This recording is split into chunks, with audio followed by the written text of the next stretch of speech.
আস্তে আস্তে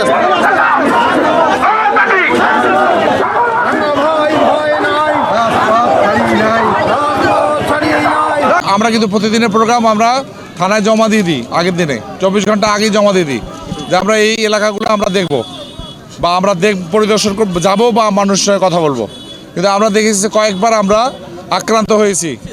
যে কোনো দলের থেকে কারা করেছে আমি নাম বলাটা আমার উচিত না, আমি বলবো না এখন।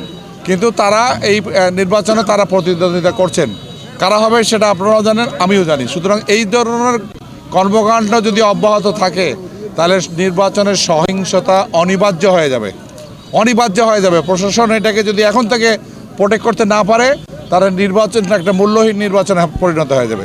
সুতরাং প্রশাসনের উচিত এখনই, আমি জানি প্রশাসনের এই স্ট্রেংথ নাই, এই ক্ষমতাটা আমাদের জনগণের আছে, মানুষের আছে। আমরা যারা নির্বাচনে অংশগ্রহণ করছি আমাদের নেওয়া উচিত।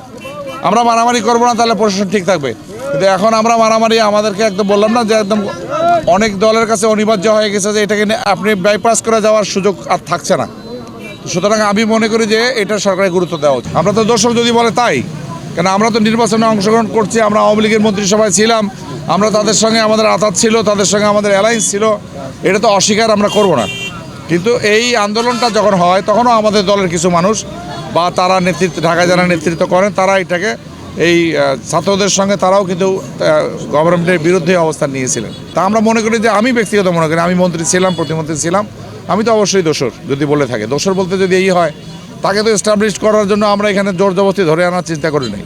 তো এরকম একটা বড় অংশ তারা নির্বাচনের বাইরে, আমরাও যদি নির্বাচনের বাইরে এইভাবে চলে যাই তাহলে তো একটা বড় শূন্যতা দেশে দেখা দেয়। সুতরাং আগামী সরকারের স্থায়িত্বটা নিয়েও তখন কথা আসবে। আমরা কালকেও দেখেছি না, পরশুদিন, কয়েকদিন আগেও দেখলাম রংপুরে 2 ওসিকে পিটায় ওখান থেকে পাবলিক দৌড়ানি দিচ্ছে। তো কোন ওসি সাহস এমন আছে যে গ্রামে যায় তাদের বিপক্ষে বা তাদের পক্ষে ওখানে অবস্থান নিলে আরেক দল আবার সেখানে বাধা দেবে? এটা এখন একটা প্রশাসনটা একটা লাল ফিতার মধ্যে বন্ধ হয়ে গেছে। থানা পুলিশ বলেন, বলেন, নিজেদের গায়ের জোর যতটুকু তারা সেই জোরটুকু প্রয়োগ করছে এবং এতে জনগণের অনেক ক্ষতি হচ্ছে, জনগণের দুর্ভোগ হচ্ছে, জনগণ ক্ষতিগ্রস্ত হচ্ছে। চাঁদাবাজি, এইটা ওইটা, ঘুষ নেওয়া, এইটা যথেষ্ট এগুলা গ্রামে শুরু হয়ে গেছে।